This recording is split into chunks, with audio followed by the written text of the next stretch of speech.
This video will show you how to program a drone so it'll follow the challenge cards in a square pattern. The first thing you'll need to do is put 4 cards down in sequence 1, 2, 3, 4 in a square pattern. They need to be 50 centimeters apart, and the rocket on them needs to be pointing in the X direction, which is to the direction of the next card.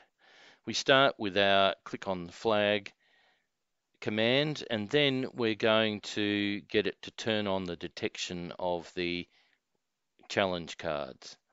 After we've done that, we need to make the drone take off.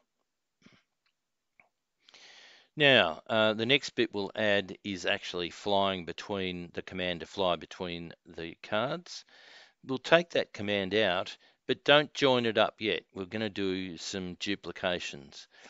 We've set Y as 0 because we wanted the drone to go straight ahead, not on an angle. We've also set the mission card number as 1 to start with. We then duplicate, so we get 4 of those.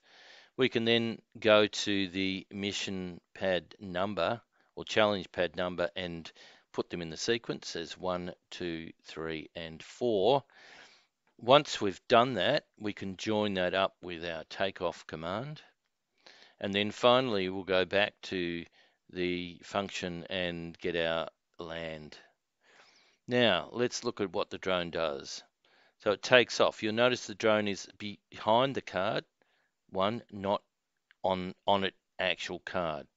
So it goes from card 1 to card 2, then it goes sideways to card 3, and then backwards to card 4, and then finally back to card 1, and it'll land roughly where it took off.